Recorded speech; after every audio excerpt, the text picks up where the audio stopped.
नमस्कार मित्रांनो, मी राहुल कदम आपल्या सर्वांचं माहिती असायलाच हवी या यूट्यूब चॅनलवरती सहर्ष स्वागत करीत आहे। मित्रांनो, लोकसभेचे इलेक्शन जसे जसे जवळ येत आहे तशा तशा सामान्य जनता असेल, शेतकरी असेल यांना खुश करणारे किंवा आपला मतलब साधून घेणारे शासन निर्णय शासनाकडनं जाहीर करण्यात येत आहे।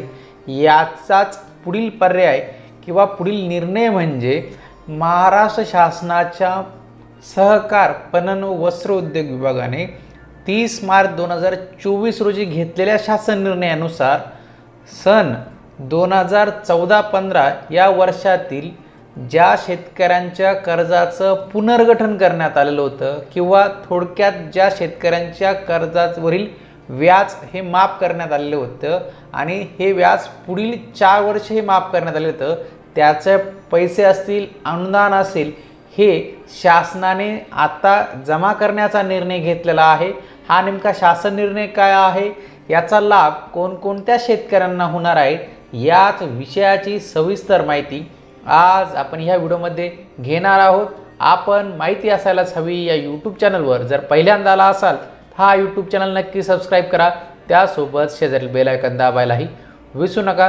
तर चला मित्रांनो, सुरू करूया आजचा हा व्हिडिओ। मार्च रोजी घेतलेल्या शासन निर्णयानुसार सन 2014-15 या वर्षातील रूपांतरित कर्जावरील सन 15-16 या वर्षाचे संपूर्ण व्याज व पुढील 4 वर्षाचे 6% दराने व्याज अदा करण्याच्या अनुषंगाने निधी वितरित करण्याबाबतचा हा शासन निर्णय घेण्यात आलेला आहे।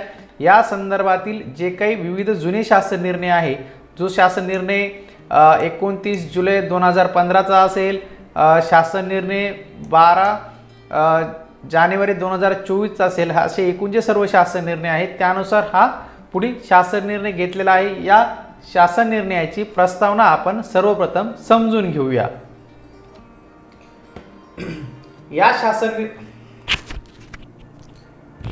आता आपण या शासन निर्णयाची प्रस्तावना सर्वप्रथम समजून घेऊया। सन 2014-15 या आर्थिक वर्षात नैसर्गिक आपत्तीने बाधित झालेल्या जिल्ह्यातील शेतकऱ्यांना घेतलेल्या मुदत कर्जाचे रूपांतर करून जे शेतकरी या रूपांतरित कर्जाचा प्रत्येक हप्ता वार्षिक हप्ता बँकेस विहित मुदतीत परत करतील, अशा शेतकऱ्यांना कर्जावरील सन 2015-16 या वर्षाचे संपूर्ण व्याज व त्या पुढील 4 वर्षाचे 6% दराने होणारे व्याज शासनातर्फे अदा करण्याबाबतचा शासन निर्णय हा 29 जुलै 2015च्या शासन निर्णयाद्वारे मान्यता देण्यात आलेली आहे।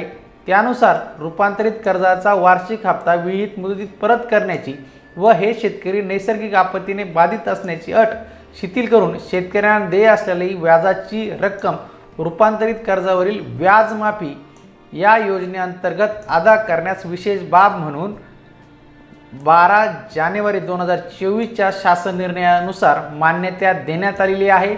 सदर शासन निर्णयाच्या अनुषंगाने रत्नागिरी जिल्ह्यातील सन 2014-15 या वार्षिक वर्षातील पीक कर्जाचे पुनर्गठन केलेल्या शेतकऱ्यांना व्याज अदा करण्यासाठी 498.85 लाख एवढा निधी वितरित करण्याचा प्रस्ताव सहकार आयुक्त व निबंधक कार्यालयाने शासनात सादर केलेला आहे।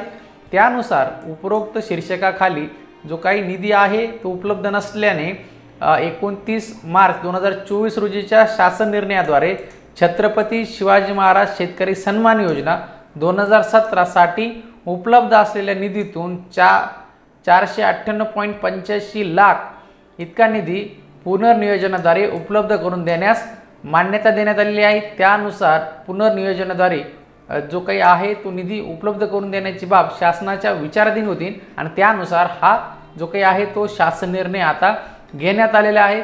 तर या शासन निर्णयाच्या अटी शर्ती काय असणार आहे ते बघूया। या कर्जावरील जे काही व्याजाची रक्कम होती ती शासनाने भरण्याची जाहीर केलेली होती, त्यानुसार ही रक्कम आता जमा करण्यात येणार आहे। त्या शेतकऱ्यांच्या जे काही कर्ज खातं आहे त्यावरती याचं जे सर्व कामकाज आहे ते बघण्यासाठी सहकार आयुक्त व निबंधक सहकारी संस्था महाराष्ट्र राज्य पुणे यांच्या अधीनस्थ जे काही सहाय्यक निबंधक आहे अंदाज व नियोजन हे नियंत्रण अधिकारी म्हणून हे सर्व कामकाज पाहणार आहे आणि या संदर्भाचा हा शासन निर्णय असणार आहे। तर मित्रांनो, महाराष्ट्र शासनाला 10 वर्षापूर्वी घेतलेल्या निर्णयाची आता जी काही आठवण झालेली आहे त्यानुसार आता ज्या शेतकऱ्यांच्या कर्ज खात्यावरील जे काही व्याजाची रक्कम होती ती शासनाने भरण्याचं जाहीर केलेलं होतं आणि आता ती 10 वर्षानंतर त्या शेतकऱ्यांच्या खात्यावरती भरली जाणार आहे। तर हा शासनाचा निर्णय आपल्याला कसा वाटला, की फक्त निवडणुका येत आहेत जनतेला खुश करण्यासाठी हा निर्णय आहे का? नक्कीच कमेंट बॉक्समध्ये सांगा। आपलं काय मत आहे तेही नक्की कमेंट बॉक्समध्ये सांगा। आपल्याला आजचा हा व्हिडिओ आवडला असेल, आपण माहिती असायलाच हवी या यूट्यूब चॅनलवर जर पहिल्यांदा आला असाल तर हा यूट्यूब चॅनल नक्की सबस्क्राईब करा। त्यासोबत शेजारील बेल आयकॉन दाबायलाही विसरू नका। भेटूया पुढील व्हिडिओमध्ये। धन्यवाद।